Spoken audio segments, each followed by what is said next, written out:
Hello and welcome to the Week in 60 Minutes, brought to you by SpectatorTV and broadcast on Thursday, the 11th of January. I'm Katy Balls, the Spectator's political editor and your host this week. Coming up on the show. Can anything stop Donald Trump? That's what our deputy editor Freddy Gray writes about to the cover piece this week. We'll take a look at why Trump keeps winning and the religious right who wants to vote for him. Over in Europe, populism has also shifted to the right, with leaders like Giorgia Meloni, Geert Wilders and Marine Le Pen growing in popularity. Is this all about immigration? Is it net zero? And what does this mean for the future of the EU? Our chairman, Andrew Neil, and the writer Christopher Caldwell join me to discuss. The Scottish National Party have put forward a bill to ban conversion therapy for people going through gender dysmorphia. Could the law lead to the wrong people getting locked up? Spectator writer Debbie Hayton and legal expert Michael Foran join me on the show. And finally, what is the secret to a long and happy relationship? For the magazine, The Spectator's producer Natasha Feroz, who is producing this week's episode, has written about one couple who thinks a contract is the answer. Simone and Malcolm Collins, authors of the book A Pragmatist's Guide to Relationships, are convincing couples to iron out any issues in a relationship manifesto. Could it be the answer? They join me on the show.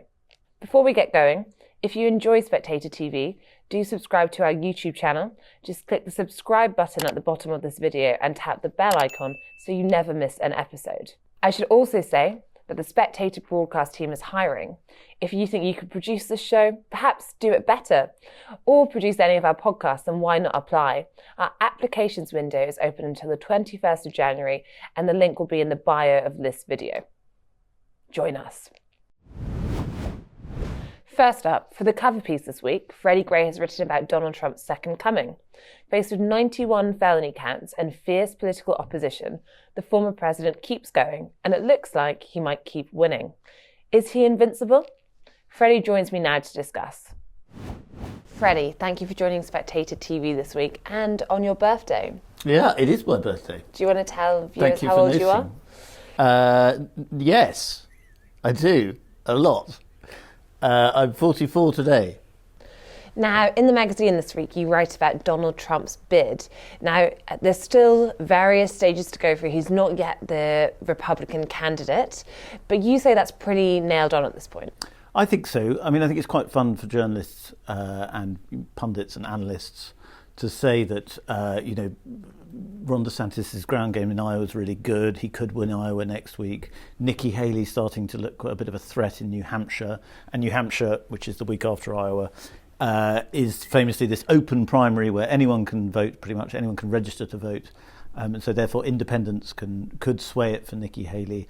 I think there is a little bit of truth in all that, but really it's grasping at straws because the boring reality is Donald Trump is miles ahead, and unless the polls are monumentally wrong, he's going to be the nominee, and really the race is just a coronation process. In which case, the argument you make in your piece is the bit that's far more uncertain is the next stage, which is the legal rules around whether Donald Trump can stand or not. Now, we talked previously on this podcast about lawfare. Can you just update viewers of where we are exactly when it comes to Donald Trump and the barriers he has to get through to be able to stand? Well, yesterday, Donald Trump was in court in Washington, D.C., and he didn't have to be there. But very interestingly, he chose to be there rather than in Iowa campaigning. And I'll get on to why I think that's interesting next. But just as far as his case is concerned, this is just one of his indictments. So this is the January 6th federal indictment, which is that he didn't, the charge importantly isn't that he incited an insurrection. It's that he, among other things, defrauded the United States or conspired to defraud the United States. Donald Trump claims that presidential immunity, the fact that he was president, means that he should not be charged with these crimes.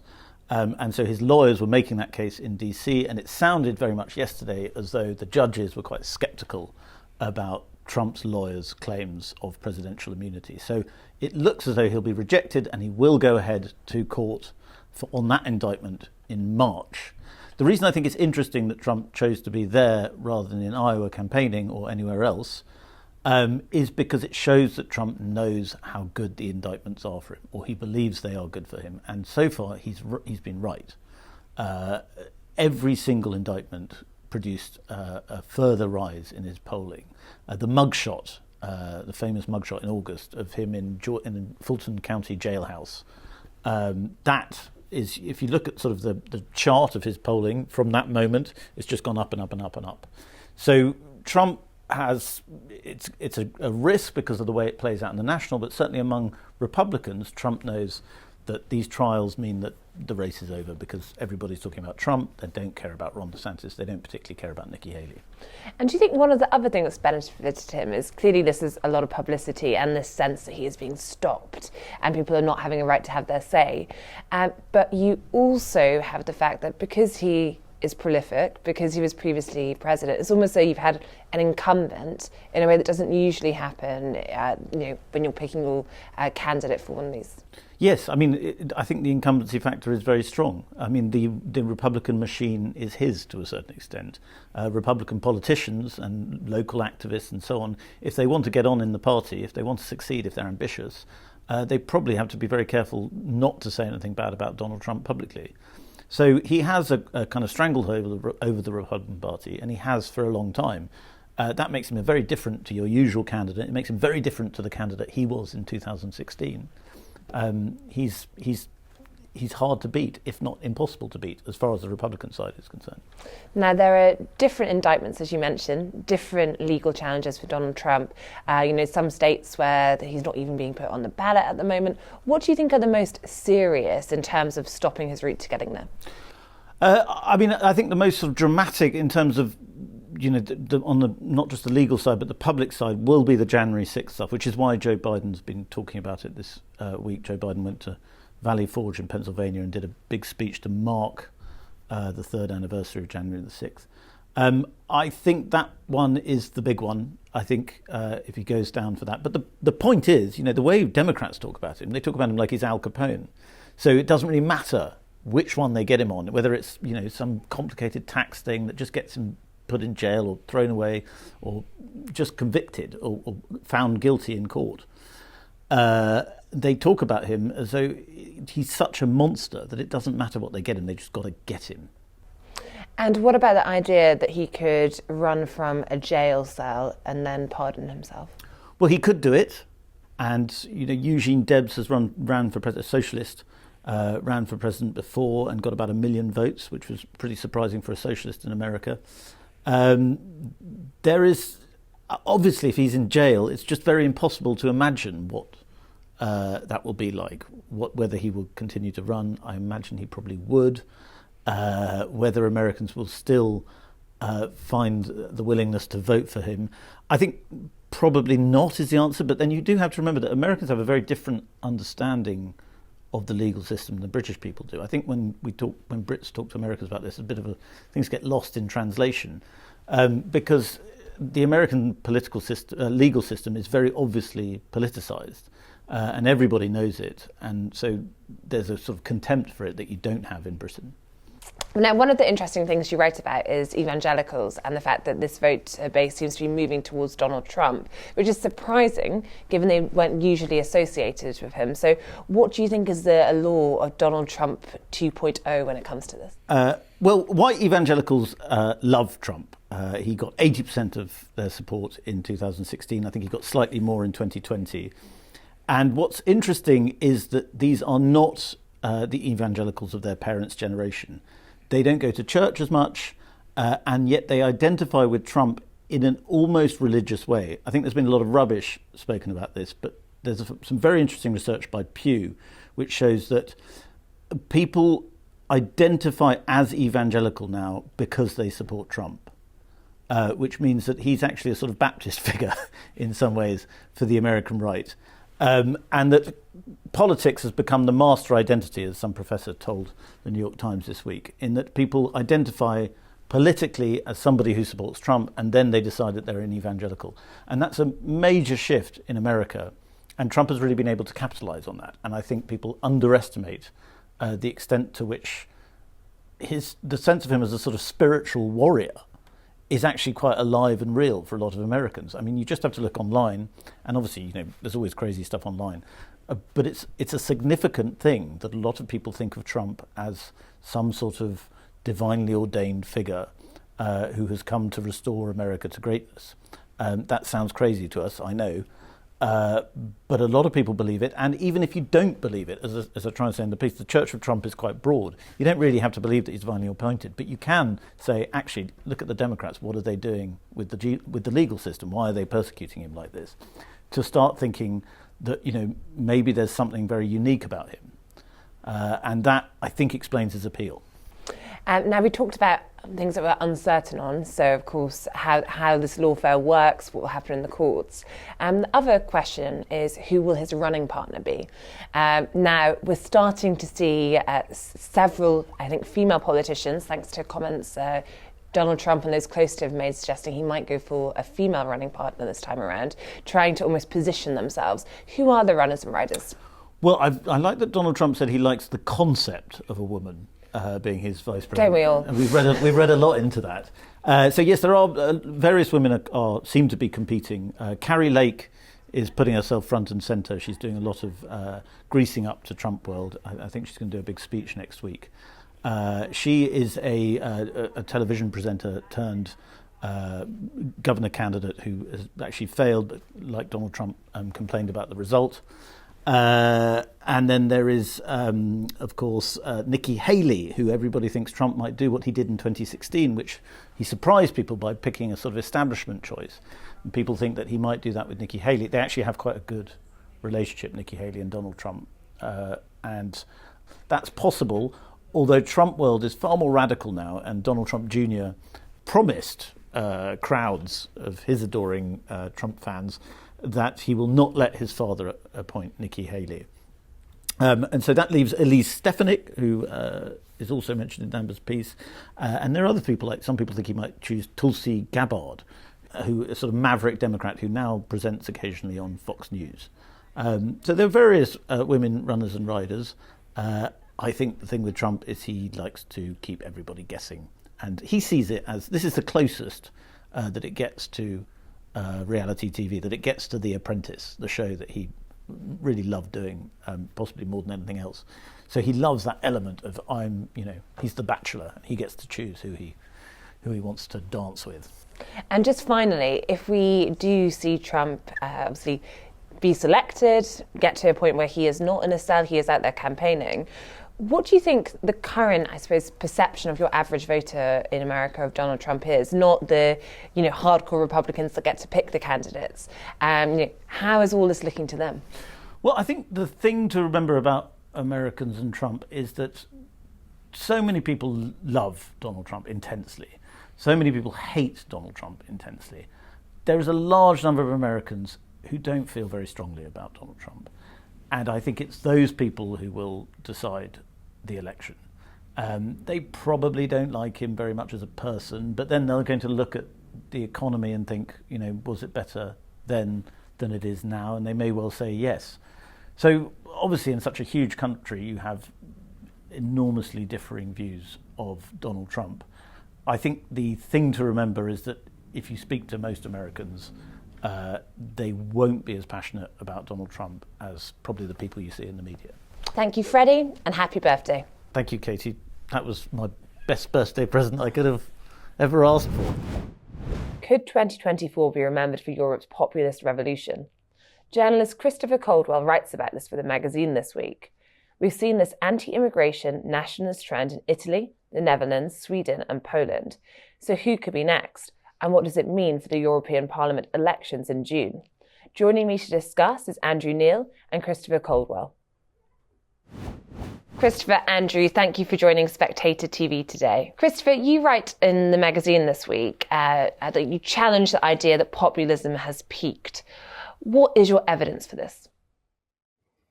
Well, some of it's in elections, some of it's in polling. If you look at France, Marine Le Pen is the leading candidate if the presidential elections were held today. Her party is at the top of the polls in the European elections, which are going to take place in June. She's someone who's not just on the right, but is on what used to be called the extreme right in France, and which has increasingly supplanted the old Republican Party in France, the old Gaullist Party. In Germany, there are 3 state elections this year. Now, they're all in the East, so they're kind of special.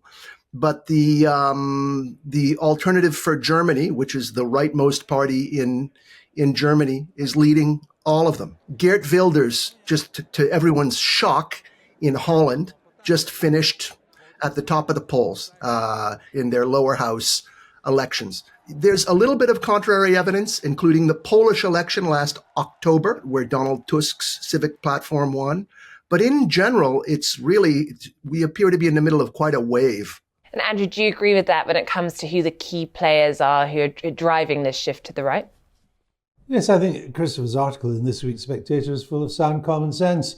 The death of right-wing populism in Europe is often predicted. It reminds me of The Economist magazine and Africa. Every now and then, The Economist magazine finds a success story in Africa, and it writes it up and says, this is the new Africa. It's a wonderful new beginning. And within 3 weeks of that article being published, there's a military coup. And there's chaos and despair everywhere. And I think the populist right is not going to overrun Europe. It's not going to run Europe, but it's not played out yet. It is going to get stronger before it gets weaker. And of course, in Madame Meloni in Italy, you've already got a prime minister from the populist right. Though interestingly, she has turned out to be not as quite populist right as her party, which is very right. Christopher's quite right about France. I've just flown in from France this morning to do this. And nobody expects Macron's party to come first in the European election, parliamentary elections this June. Everybody expects, often through gritted teeth, that Madame Le Pen's party will be the biggest French party in the European Parliament. So it's got a long way to go yet. And I think it's dangerous if the European elites, the more mainstream elites, don't realize this is happening and they can just shrug it off. And Christopher, Andrew mentions Macron. Of course, Macron actually did team up with Le Pen recently when it came to his plans on immigration because he needed the support. How much of this do you think is being driven on the continent by concerns over immigration? Do you think that is the main push? It's a very interesting thing because immigration is really not at its peak now, either in the short term or in the broad picture of things. We're in the winter now. There are fewer boats coming across from Africa, and we're not even really having a major push the way we did in 2015. But everyone's thinking about it, and it's kind of interesting that in France in November there was a stabbing in the Drôme, which is down in southeastern France, sort of near Grenoble. The kids who did the stabbing were all French, but they were of migrant background. And there was something about the incident that really got people hyped up about migration. The issue is big. I think there's no question about it. And Andrew, what do you think? Do you think there is a factor here about incumbents? If we look all around the world, beyond Europe, it does feel as though in a time of high interest rates, cost of living, incumbent governments are really under pressure. And perhaps that is, one of the reasons that you're now seeing those on the right, often those who are viewed as outsiders, getting the support and coming back in. I think when you've had inflation, quite high inflation, highest for a generation, unexpected inflation that the central banks told us would be transitory. I think when you get that, coupled with a cost of living crisis, then throw the bastards out is a pretty strong election cry. Time for a change. So I certainly think it's a difficult time for incumbents, as Mr. Sunak will no doubt find out this year. And indeed, Mr. Biden is finding it out in rather difficult ways in the United States. Mr. Macron in some trouble too, changing his prime minister to try and revamp his government. The Scholz coalition in Germany going nowhere, treading water. I'm more concerned, though, that this rise in right-wing populism is really serious and bad news for Europe. And it's not for the normal reasons. People tend to talk about right-wing populists as just they're a bit more right-wing than the mainstream right. But that's not the way to see it. They stand for things entirely different than the mainstream right. Now, you look at Europe, which in my view is a continent in real trouble and a continent in serious decline. The European Union's economy, even without Britain, used to be the same size as the United States. Now it's a fraction of the United States. Europe is in economic decline. It has a revanchist Russia, already causing mayhem in the Ukraine, and who knows if it is allowed to win there, where it will go from there. At heart in Europe, you have a problem of governments are too big, taxation is too high, and regulation is omnipresent. So let's just take the economic circumstances of Europe at the moment and the problem with Russia and Mr. Putin. What did the right-wing populists bring to that? Well, first of all, they're big government people. They ain't Ronald Reagan or Margaret Thatcher. They believe in big government. Indeed, if you take Madame Le Pen in France, her economic policies are not that different from Mr. Mélenchon, who is the Jeremy Corbyn of France. They believe in big government, they believe in government intervention, they believe in government control of industry, they believe in protectionism. They do not believe in markets or Jeffersonian type limited government or taxation. So that doesn't help Europe to move down that road. And then you take the second thing. You would sometimes think, as was the case in the old days in America, where it was, say, Ronald Reagan versus Jerry Ford, two Republicans. Reagan was the more right-wing and therefore the more hard line against Russia in the Cold War. That's not true with this populist right. They like President Putin. They've got a soft spot for the Kremlin. They repeat Kremlin talking points when they appear. Look at Mrs. Maloney's party, although she has not gone down that road. Madame Le Pen had one of her election campaigns bankrolled by pro-Putin banks. So if you take the two big threats that Europe faces, one, Russia, the second, a declining economy, a sclerotic economy, the populist right can only make them worse. Christopher, do you agree with that? With parts of it, I do think that that this right in a lot of places is a different right than what we used to call the right. That's because it represents a different class. Well, there's a couple of things. It represents a different class. It's not an upper middle class right. It is it's a collection of people who feel, let's say, excluded from the world they once knew. So, for instance, to take the National Front, they've done very well in neighborhoods that used to be communist in France.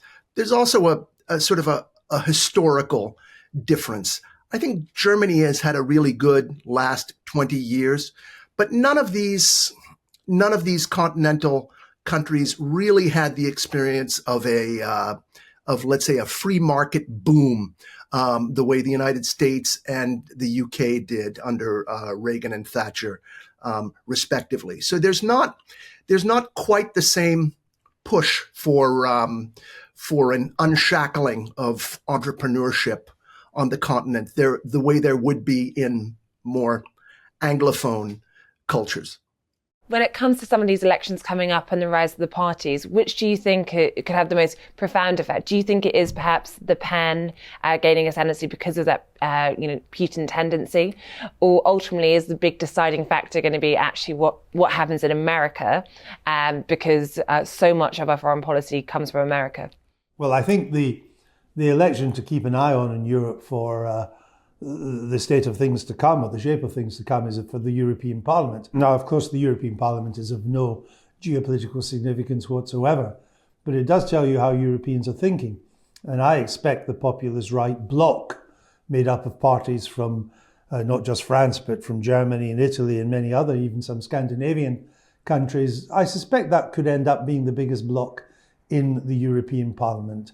The French presidential election is not till 2027, so we've got a while to wait there. And so far, AfD in Germany, as Christopher says in his excellent piece is strong in a particular region, which is the old East Germany there. So I don't think in this what America's doing, America often has incredible influence in European elections, especially in British elections, because what happens in America tends to end up over here at some stage, perhaps in a different shape or form, but it originates from the United States.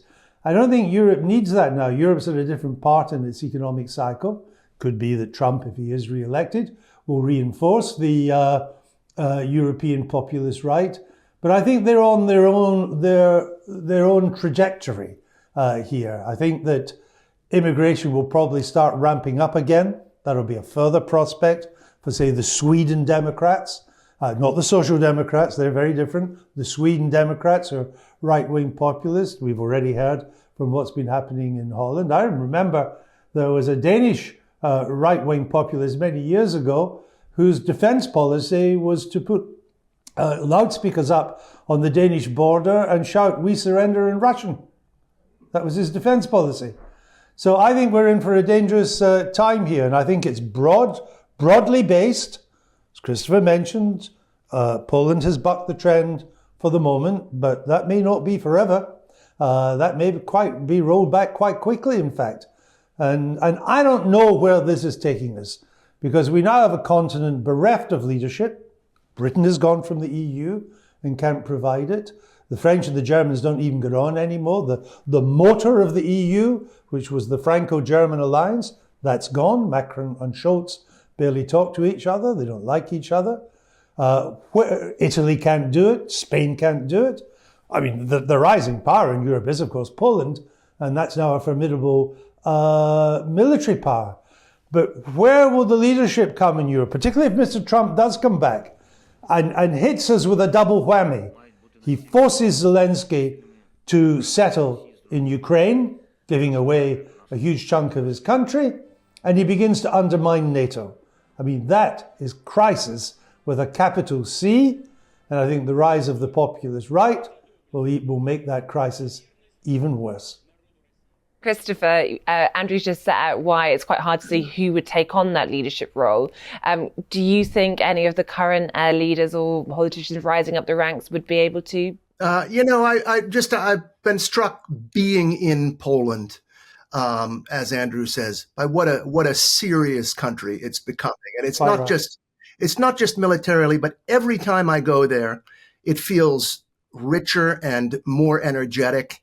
And I understand that it's been under unfortunate circumstances, but the influx of a couple million more Ukrainians has really given a lot of dynamism to that economy. It's created some problems too. It's driven up housing costs, but it's given them a way to keep a productive economy without inflation. I think that the United States has generally been more engaged with Europe when it's had a Democratic president in power. At least that's been the case this century. Trump was pretty hands-off of Europe last time. I also think that for all his rhetorical bluster about NATO paying its way, that's really a logistical complaint. It's a complaint about budgeting. As far as his view of the world on everything is kind of locked in the 1960s, and therefore he might see Europe as relatively more important than a neutral analyst would on the world stage. So I think there's a lot of unknowns in this, and they won't all necessarily cut against Europe. And Andrew, I suppose looking at Trump in the US, but as Christopher sets out in his piece, the rise of populists across the continent, is there a certain irony that in Britain after Brexit we seem to be heading to Keir Starmer? Well, he's no one's idea of a populist, I'll give you that. We do seem to be bucking the trend a little bit. Of course, that's partly an incumbency story. And against, in a sense, Britain had its populist splurge by voting for Brexit in 2016. And I think even if you were a Brexit supporter, people are pretty disillusioned with the outcome so far. look, there's a long while to go. We're not going back into the European Union in the foreseeable future, but that last exercise in populism didn't work out. I think a lot of the people who voted Brexit feel betrayed and they're disillusioned. I agree with Christopher that Mr. Trump is very hard to read. Sometimes he can't even read himself. I remember saying to him in 2015, at Mar-a-Lago, in fact, that was he going to run for president because he had no chance of winning, and which shows how much I know about American politics. To which Mr. Trump said, "No, I know I won't." So he doesn't know himself sometimes about what's going on, but he did think it would put his speaking fees up. Trump is unpredictable. In a way, that's not great either. The one thing allies need is a certain certainty and a reliability that you can count on your major ally. Christopher is right that Democrats have often been the best, Democratic presidents have often been the best allies of Europe. JFK, of course, we think of. But of course, Ronald Reagan was an incredible ally of Europe, and he basically won the Cold War for Europe. So my problem these days is, as I look on both sides of the Atlantic, I see neither a JFK nor a Ronald Reagan. And Christopher, a final question to you. As I suppose you think about some of those more centrist politicians who feel that perhaps they're going out of fashion, we talked about immigration as one of the big pressures. There's also, we mentioned the AFD earlier, net zero, the move against it. Do you think that is one of the things which is seeing voters move more to those on the right who are challenging it? Oh, absolutely. And I think the real beginning of that was the Gilets jaunes, which was a real threat to Macron's presidency altogether. Just this past spring, remember, the Dutch farmers rose up against the Rutte government. And this very week, we have a huge farmers strike in Germany. Two groups that are really feel threatened by net zero. It's the farmers and the people who are dependent on cars. It's not that they're climate deniers or they object to fighting global warming. They just object to the way the costs of it have been distributed. Chris was absolutely right. If you want to give the populist right a leg up, just continue with net zero. Let's have a bunch of upper middle class people forcing all the costs of net zero onto ordinary working class people. It's sheer genius if you want to stir up the right. Thank you, Andrew. Thank you, Christopher. Next, the Scottish National Party have proposed new laws to ban conversion practices for people with gender dysphoria. Spectator writer Debbie Hayton has written on why this is a sinister bill which could end up criminalising the wrong people. She joins me now, along with legal expert Michael Foran. Thank you for joining Spectator TV. Debbie, this week you write about the Scottish Government's planned ban on conversion therapy and how it is perhaps more sinister than it first seems on paper. Can you tell us more? Well, you've got to ask why the Scottish Government is so keen on pushing this legislation and pushing it now.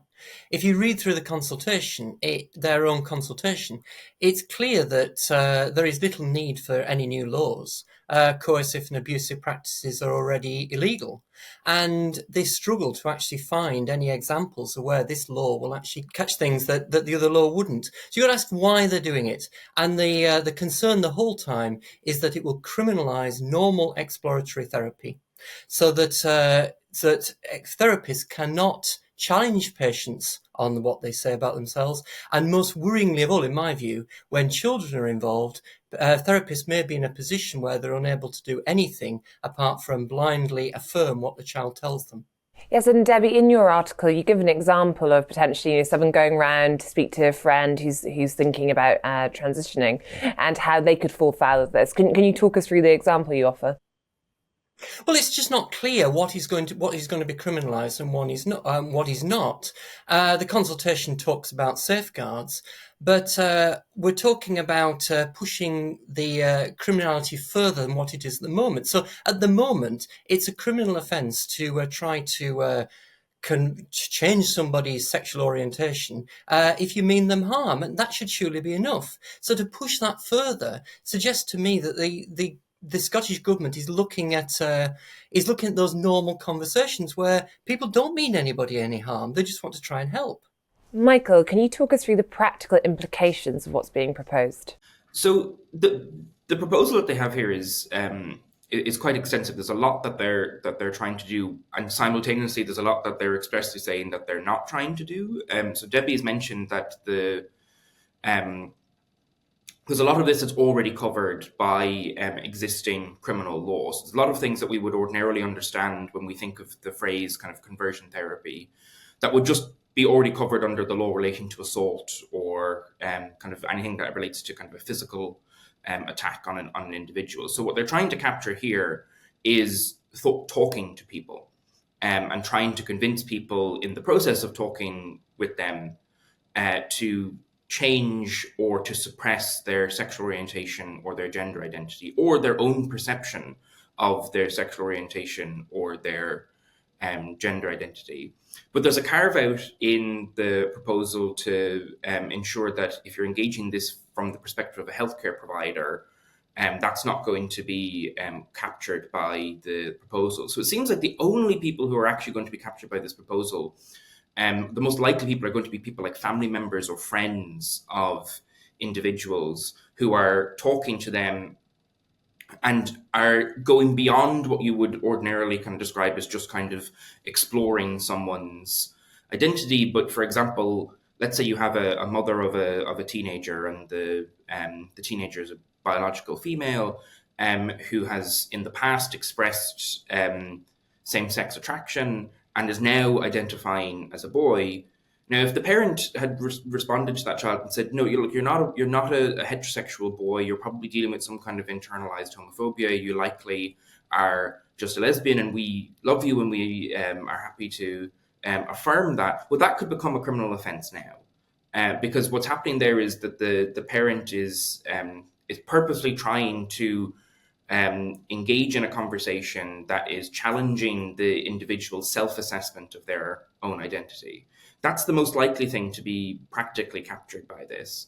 Now, realistically, it's unclear whether or not these are the kind of things that are going to result in the police getting involved necessarily, but the bill also includes provision for protective orders that would allow third parties, potentially even campaigning organizations, so long as they can demonstrate a connection to the family, to be able to seek a court order to interfere in the relationship between the parent and child in that context. So practically speaking, what we're more likely to see here is something that we've seen in other areas of law around this area, which is that the legislation is relatively tightly drafted and is intended to capture a very small sliver of potential forms of conduct.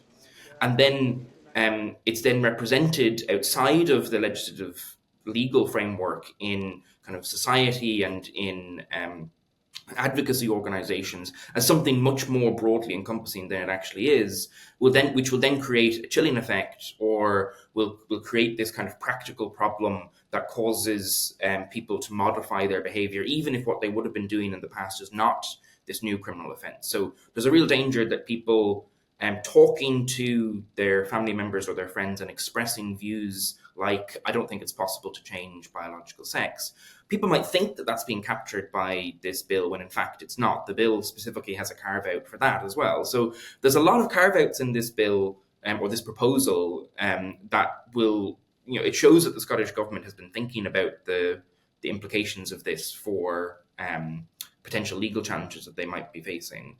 And so the actual thing that, as Debbie says, that the bill is trying to do is extremely narrow, but the rhetoric around it and the discussion around it might make it seem to be much more broader than it actually is. And the narrow thing that it's doing is itself open to challenge from people who are of the viewpoint that you shouldn't be criminalising those kinds of discussions between friends and family members, for example. Yes, Debbie, in Westminster, there's been talk in the past about these conversion therapy bans, but often it's just been seen as too complicated in terms of legislation, in terms of unintended consequences, enacting it. Do you think the SNP government thinks it's found a perfect solution, or do you think something else is driving it in terms of why they're so focused on this, particularly after the Gender Recognition Act? Well, you'd think after they got into so much hot water over the Gender Recognition Reform Bill that they would leave this well alone. But once again, it seems to the SNP government trying to work, I would say, outside their remit. Even in these proposals, it talks about provisions made for somebody who is removed from Scotland. So you can have a situation where a conversation is perfectly legal in England, but because somebody is habitually resident in Scotland and they're taken to England for that conversation, it can then be illegal in Scotland. That could become a criminal offence under these proposals. And it just seems to me, once again, it's that the SNP government is trying to legislate outside what is their remit of a devolved authority. Yeah, Michael, how do you think that will work? Because obviously we've previously seen the SNP government fail when it came to their, as Debbie's mentioning, their last big gender recognition policy, and it was challenged by the UK government successfully. Is this going to create any issues like that in the sense of how it works across, over to England and to Scotland? I think there's less of a risk of that with this bill, partially because the Scotland Act actually has a number of instances where we've seen legislation that is that looks like it might have a cross-border implication, but actually doesn't. So a classic example of this might be taxing people on property that they own in Scotland, or taxing people who are resident on property that they own outside of Scotland. That's been that would be kind of understood pretty clearly as being within the competency of the Scottish Parliament to be able to legislate on.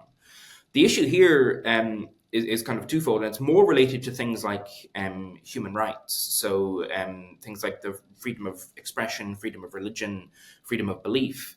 And there's an assessment in this proposal that says that they've considered the impact that this proposed legislation would have on the ability of people to express their religious beliefs or to engage in religious practices or philosophical beliefs. We know that gender critical feminism is a protected philosophical belief as well. And the Scottish government has said that they don't think there's going to be a significant impact on the enjoyment of the rights that people have. And if you look specifically or strictly at the bill itself, there's or the proposals that they have narrowly tailored this to ensure that it's only going to be affecting a small sliver of conduct. But there could still potentially be human rights challenges that occur here.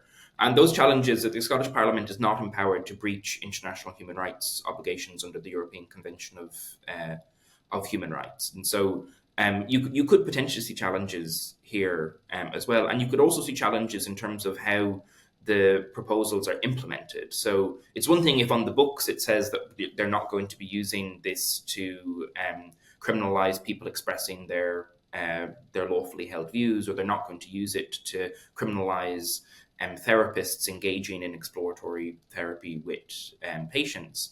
But if in practice that's what the police end up doing, if in practice you end up getting a call from a police officer that says, look, you've not actually breached the law, but you're in real danger of doing so, and I want to warn you, and I'm going to record this as a hate incident. And we've seen this kind of examples happening in the past. Scotland is in a different situation to the United Kingdom as a whole, because Scotland's constitutional framework places very express limits on the legislative capacity of Scotland. I don't think that this bill will be out with the capacity of the Scottish Parliament, but its implementation might run into human rights challenges. And Debbie, finally, what do you think, is there a chance this doesn't become law? We've seen in the past, when it comes to the SNP ranks, Kate Forbes, Ash Reagan have been questioning of Humza Yousaf and the Green Party and some of the direction here. Could we see a bit of pushback potentially? Well, politically, it's very interesting, and it's the basis of the government in Scotland. How much of this is being driven by the Greens, by the Scottish Greens, and how much by the SNP itself is not certain. And as the general election approaches, the SNP must be looking at their knocking on doors and thinking about their voters and realising that this sort of legislation is not what the voters are looking for. There's far more pressing concerns. The people of Scotland have got far more pressing concerns than what Michael has described as very, very narrow legislation that will pick up very little. Thank you, Debbie. Thank you, Michael. And finally, what is the secret to a long and happy relationship? For the magazine, The Spectator's producer Natasha Feroz, who is producing this week's episode, has written about one couple who thinks a contract is the answer.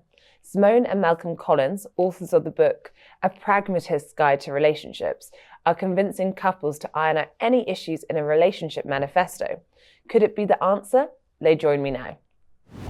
Simone, Malcolm, thank you for joining Spectator TV today. Let's talk about your relationship contract. Simone, can you tell us how the idea came about?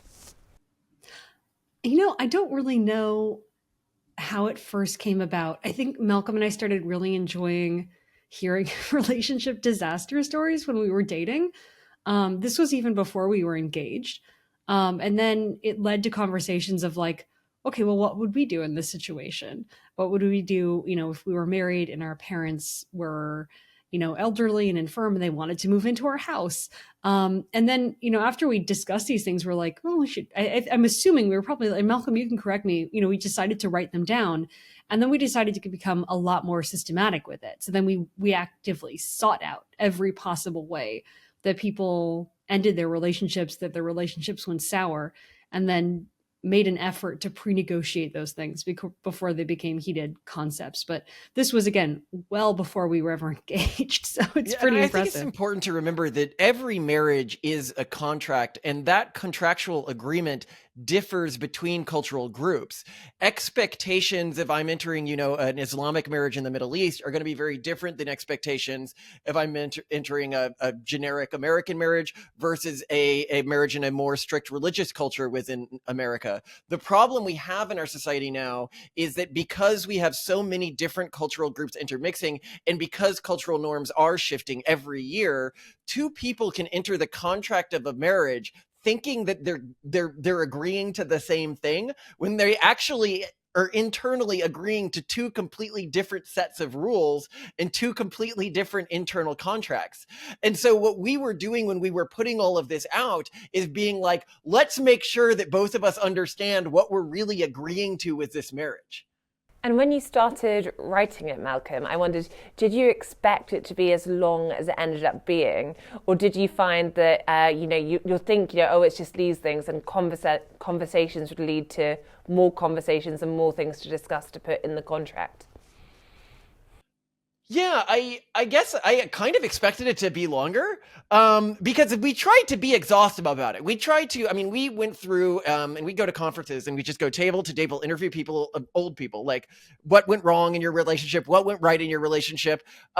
We tried to create an exhaustive list of every conflict we could find that had ended a relationship or seriously soured a relationship.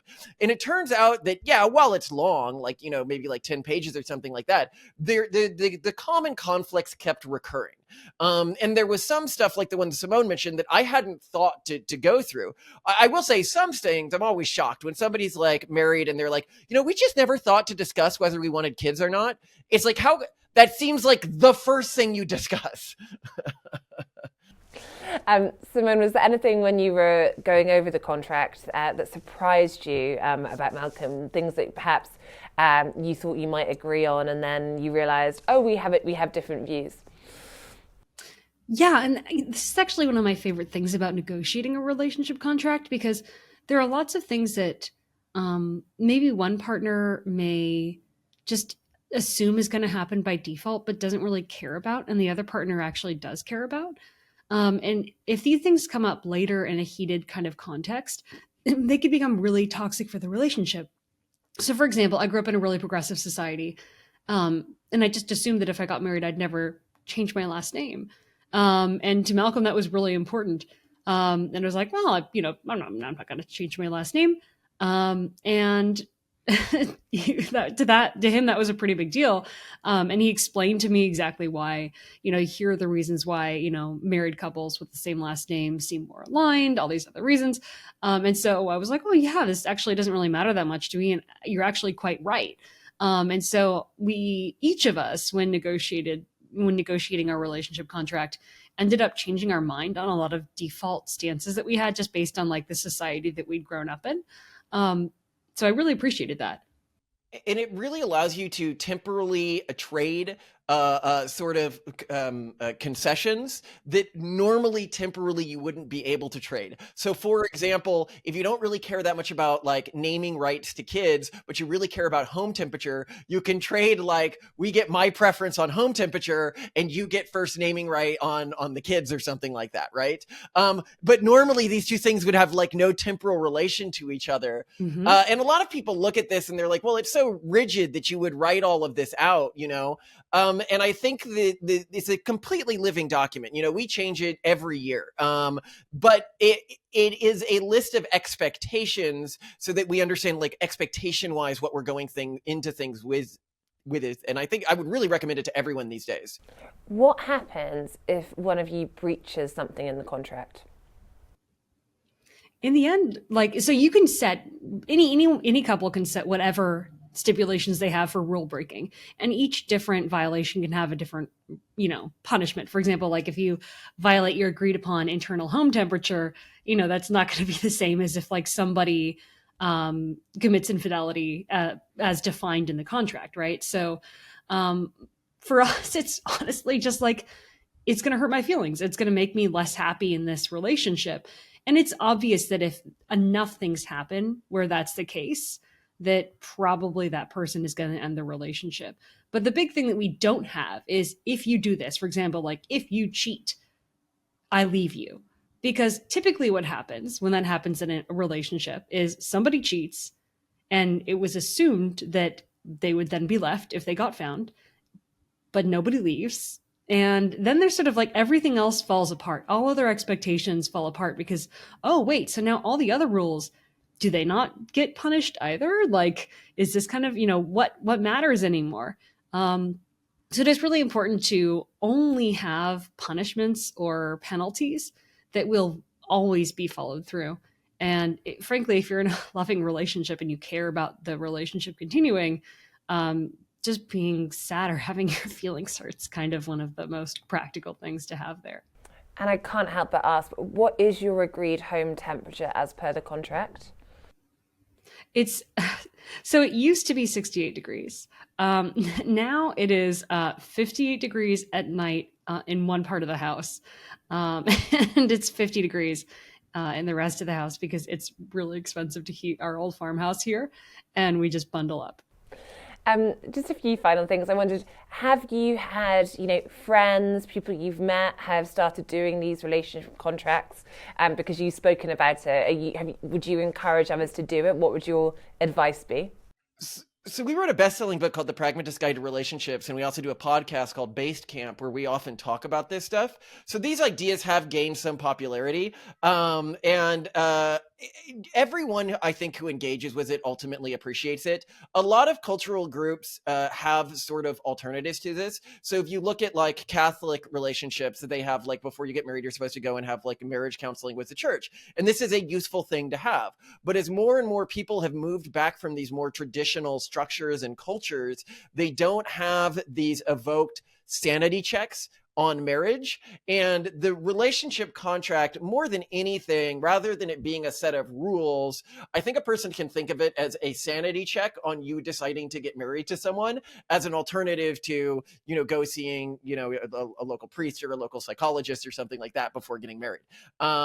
Because it still allows total self-ownership. There's a lot of interesting stuff in one of the things that we always say about marriage is the death of marriages is compromise.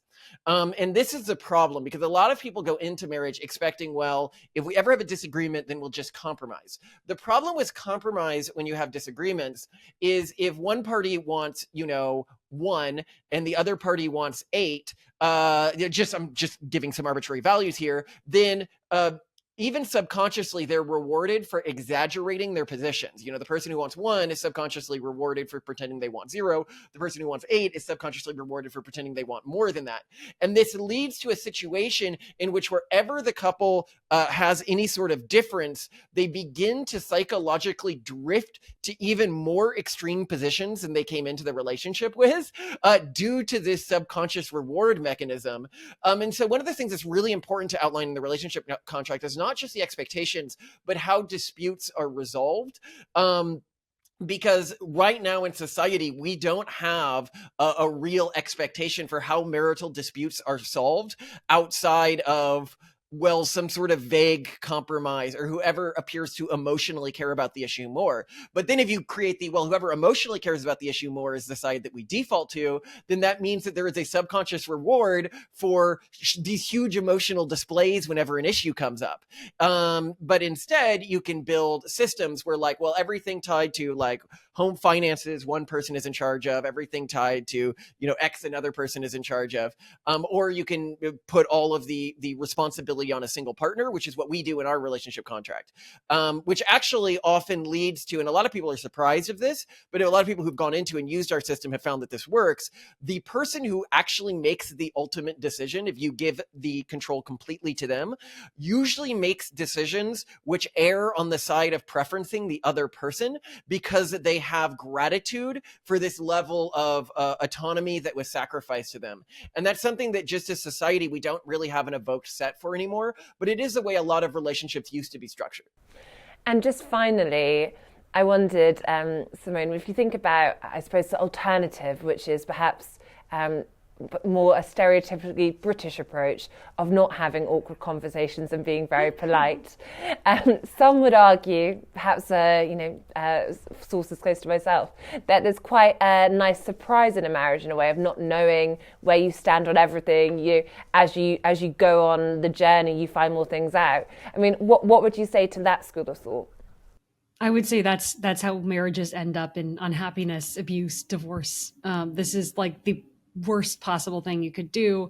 There are very, very rarely unexpected surprises.